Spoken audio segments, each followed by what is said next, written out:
Gordon was cross. "Why should Henry have a new shape?" he grumbled. "A shape good enough for me is good enough for him. He goes gallivanting off, leaving us to do his work, and comes back saying how happy he feels. It's disgraceful. And there's another thing. Henry whistles too much. No respectable engine ever whistles loudly at stations. It isn't wrong, but we just don't do it." Poor Henry didn't feel happy anymore. "Never mind," whispered Percy. "I'm glad you're home again. I like your whistling." "Goodbye, Henry," called Gordon. "We're glad to have you with us again, but remember what I said."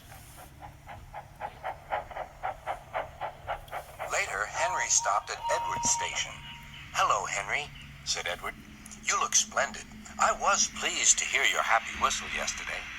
"Thank you, Edward," smiled Henry. "Shh! Can you hear something?" "It sounds like Gordon," said Edward, "and it ought to be Gordon. But Gordon never whistled like that." It was Gordon. He came rushing down the hill at a tremendous rate. He didn't look at Henry, and he didn't look at Edward. He screamed straight through the station and disappeared. "Well," said Edward. "It isn't wrong," chuckled Henry, "but we just don't do it." And he told Edward what Gordon had said.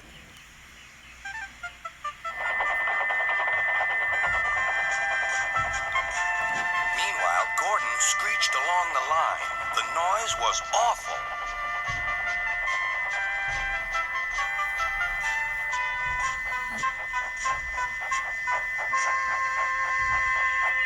At the station, everyone covered their ears. Sir Topham Hatt covered his ears, too.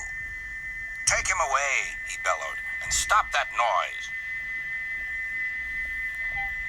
Gordon puffed sadly away, but he wouldn't stop whistling until two fitters climbed up and knocked his whistle valve in place.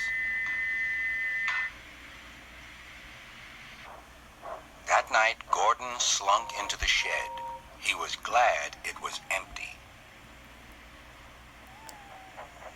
"It isn't wrong," murmured Henry to no one in particular, "but we just don't do it." No one mentioned whistles. Next morning, Henry was enjoying himself enormously. "I feel so well. I feel so well," he sang. "Trickety-trock, trickety-trock," hummed his coaches. Then he saw some boys on a bridge. "Beep, beep, hello," he whistled. "Oh," he called. The boys didn't wave and take his number. They thought it fun to drop stones on him instead. "They've broken our glass! They've broken our glass!" cried the coaches. The passengers weren't hurt, but they were cross. "Call the police." "No," said the driver. "Leave it to Henry and me." "What will you do?" they asked. "Can you keep a secret?" "Yes, yes." "Well then," said the driver, "Henry is going to sneeze at those boys."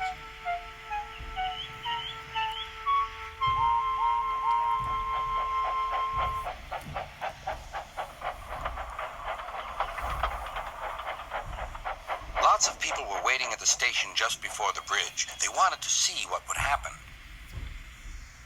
"Henry has plenty of ashes," said the driver. "Please keep all windows shut till we've passed the bridge. Henry's as excited as we are, aren't you, old fellow?" Henry felt more stuffed up than excited. Soon they could see the boys, and they all had stones. "Are you ready, Henry?" said the driver. "Sneeze hard when I tell you."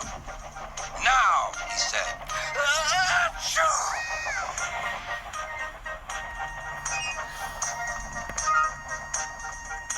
"Well done, Henry," laughed his driver. Henry went home, hoping that next time he saw Gordon and the boys, they would have learned not to be so mean.